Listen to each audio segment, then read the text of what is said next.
Ամալիա Հովհաննիսյանի Look and Face նախագծի հերթական հյուրներ դարձել Էվելինա Ստեփանյանը Star News-ը հետևել է զրույցին առանձնացնելով հետաքրքիր հատվածները։ Էվելինան խոսել էր այս շրջանում դերասանական կարիերա չծավալելու մասին ու նշել. «Մերժեցի այդ գործունեությունը, որովհետև ես ինձ այլ ոճի նախագծերում էի պատկերացնում։ Հայկական պրոյեկտ մեկ անգամ է եղել, որից հետո ես հասկացա, որ ինձ չեմ տեսնում այդտեղ եւ այդ էջն էլ արագ փակեցի իմ կյանքում եւ հասկացա, որ նոր փորձառություն եմ ուզում եւ գնացի ռադիո»։ Անդրադառնալով ամուսնու Լևոն Մկրտչյանի եւ Ռոզա Դավթյանի մտերմությանը ու իր խանդին, Էվելինան ասել էր. «Դա նշանակում է, որ պրոյեկտը ստացված է, իսկ այս պահին կարևոր է պրոյեկտը, որովհետև գործը միշտ կարևոր է։ Ընդ որում չեմ նյարդայնանում, որովհետև իրենք շատ լավ ընկերներ են, շատ հաճելի շփվում են իրար հետ, ինչը ինձ ուրախացնում է։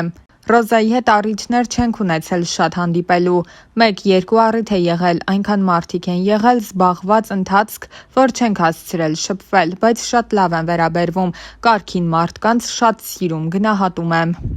Ես մինչև շատ երկար չշփվեմ, մարդու մասին կարծիք չեմ կարող կազմել, երբ ունենամ երկար շփում հանգամանալից, այդ ժամանակ կարող եմ կարծիք ասել, բայց իհարկե վստահում եմ Լևոնի կարծիքին, ես առհասարակ խանդոտ մարդ չեմ։ Եթե խանդում եմ, միայն ընկերուհիներիս։ Լևոնը վստահելի է, բացի այդ մարդու մեջ կամ կա այդ խանդը, կամ չկա։ Բայց մեր ժամանակներում աղջիկների առաջարկությունները ապշեցուցիչ են, այդ սանձարձակությունը ինձ նյարդայնացնում է։ Ոչ թե որ կոնկրետ Լևոնի նկատմամբ է, այլ որ հայկանա եւ հայ աղջիկները կարող են թույլ տալ իրենց այդքան հասանելի եւ այդքան մատչելի լինել։ Շատ են ռեալ առաջարկներ լինում Լևոնին, ջղայնանում եմ ոչ թե խանդի իմաստով, այլ որ իրենց չեն գնահատում։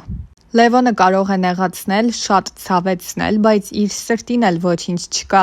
Դրա համար իրենից չի լինում նեղանալ։ Դրա համար մեր կռիվները փառք Աստծո տևում են 1-2 ժամ, 1 օր։ Խոսելով մայրանալու ցանկության մասին, Էվելինան ընդգծել էր. «Ես այդ իրադարձությունից վախենում եմ, միաժամանակ շատ սիրում եմ, շատ կարևորում եմ, բայց սարսափահար եմ լինում, դրա համար մտքերս շատ չեմ գեներացնում այդտեղ, ամեն ինչ կլինի այնպես, ինչպես պիտի լինի։ Ես շատ սիրում եմ երեխաներ, ինձ պատկերացնում եմ մամա, ասում են, որ լավ մամա կլինեմ»։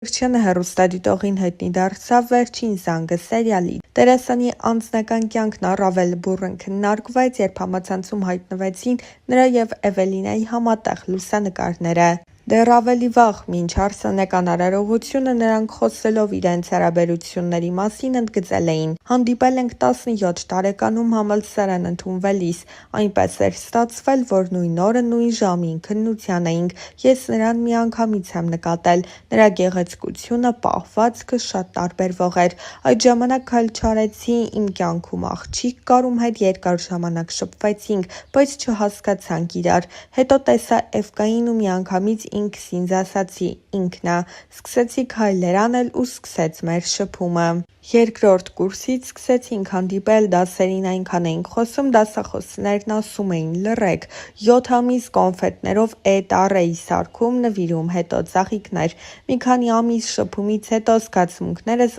ավելի խորացան, Էվկային տեսնելիս հալվում էի, հետագայում դա վերածվեց մեծ սիրո։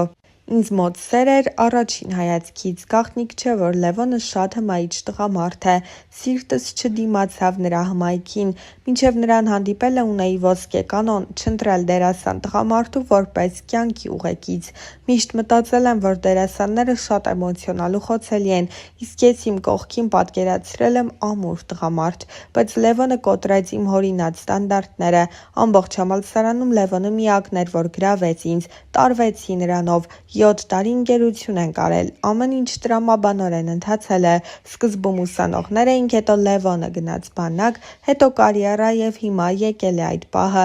Լևոնն այն տղամարդկանցից է, որ պիտի ամուր կանգնի իր ոտքերի վրա եւ պատասխանատվություն կրի իր ընտանիքի համար։ Տունն էլ բարեբախտաբար արդեն ունենք, պատրաստ ենք ամուսնության։ ԶԱԳՍ-ում ամուսնությունը գրանցել ենք 1 տարի առաջ։ Մեր տունը գնելու համար դա անհրաժեշտություն էր, հարսանիքը շուտով։ Երբ որևէ բան շատ ես ուզում, տվյալ նպատակին հասնելու գործընթացն ավելի հաճելի է, քան բուն նպատակը։ Երբ հասնում ես նպատակակետին, այդ ամենը դառնում է անհետաքրքիր։ Ինձ համար ռոմանտիկ հարաբերությունների շրջանը հետաքրքիր էր, բայց հարաբերություններ սկսելուն պես հասկացա, որ դա ինձ այս պահին պետք չէ։ Լևոնը որոշեց, որ բաժանվում ենք։ Մտքիցս հանել էի, որ հնարավոր է միասին լինենք։ Մի քանի ամիս անց Լևոնը նորից սկսեց քայլեր անել, որոնք ինձ հունից հանում էին, նույնիսկ տհաճ էին։ Գալիս էր հետևիցս, ժամերով կանգնում էր լսարանի առաջ, հետո ամեն ինչ շատ սահուն ստացվեց։ Չհասկացա, որ կետում ինձ մոտ ամեն ինչ փոխվեց։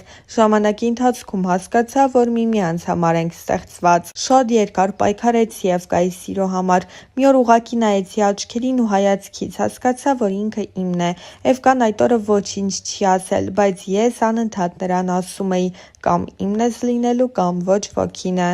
Շատ բարդ փուլեր և խնդիրներ ենք ունեցել, որոնք ես հաղթահարել եմ ենթագիտակցորեն մտածելով, որ Լևոնն իմ մարդն է։ Աղջկա և տղայի կազմած ընտանիքին ոչինչ չպետք է խանգարի։ Օրինակ, ես պետք է նկատեմ, որ փոշիկը ու ասեմ, Էվկա, ինչու չես մաքրել, եթե մայրս ասի, կոնֆլիկտ կլինի։ Սկեսուրս ռուս է, նա բացառիկ մարդ է, մենք ընկերներ ենք, թե իմ, թե Լևոնի ընտանիքն ասացին դուք առանձին ապրեք, մենք բոլոր հարցերով ձեր կողքին ենք, այդ առումով շատ բախտավոր ենք, ես սիրում եմ մեծ ընտանիք, սիրով կապրեի մեծ ընտանիքում, բայց Լևոնի մաման առաջիններից էր, որ ասաց պետք է առանձին ապրենք։ Էվկային չեմ թողնում կարդա բացասական մեկնաբանությունները, ինքս չեմ կենտրոնանում դրանց վրա։ Եթե ես հիմա նայեմ հետ ու կենտրոնանամ դրանց վրա, առաջ չեմ գնա։ Դա մարդկանց սուբյեկտիվ կարծիքն է։ Հասկանում եմ, որ Լևոնը հմայիչ է և շատ աղջիկների համար իդեալ։ Շատերն իրենց պատկերացնում էին Լևոնի կողքին,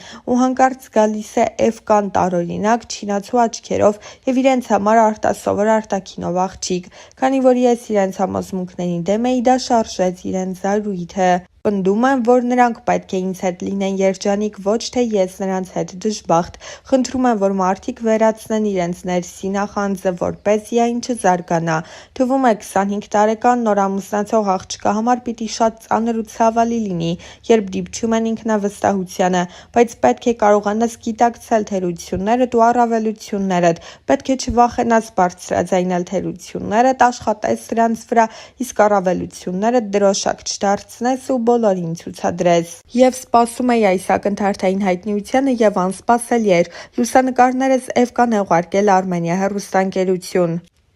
Երբ իմացա, շատ բարկացա։ Հիասթափվել էի մասնագիտությունիցս, հատկապես ծառայությունից հետո, չէի զբաղվում դերասանությամբ, մտածել եմ հեռու մնալ այնպիսի բովանդակությունից, որն ինձ չի գրավում։ Դերասանությամբ չզբաղվելու պատճառներից մեկն այն էր, որ քյարթու էի։ Հիասթափվեցի մասնագիտությունիցս նաև այն ժամանակ, երբ շատերի նկատմամբ եղա մաքուր, ազնիվ ու նվիրված, բայց խաղընկերներիցս նույնը չստացա։ Լևոնին սկզբում ու Թորյա նկարահանումներ էին նշանակել, այդ պատճառով համաձայնեց։ Նկարահանման առաջին օրը զանգում ասում է, որ երկարաժամկետ նկարահանում են առաջարկել։ Ասում եմ հիմա ոչինչ մի պատասխանիր արի, քննարկենք, որոշենք։ Լևոնն ունի դերասանին հատուկ խարիզմա, խոսք և այլ կարողություններ, որոնք աստիճանաբար զարգանում են։ Նրան բեմում տեսել եմ, կրկնակի եմ սիրահարվել։ Համոզեցի Լևոնին, համաձայնեց։ Առհասարակ հայկական սերիալներ չեմ նայում, բայց վերջին զանգը առաջին սերիայից նայել եմ։ Երբ լավ տեսարան է խաղում, ասում եմ սուպեր։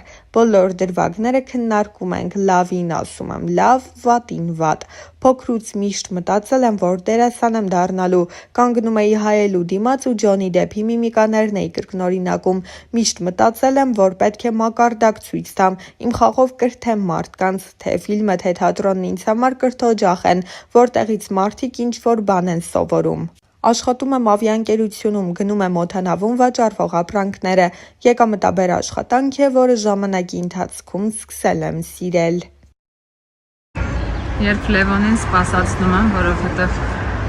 փորձի էի, ու հիմա իր դեմքը խնդրում եմ ուշադրություն։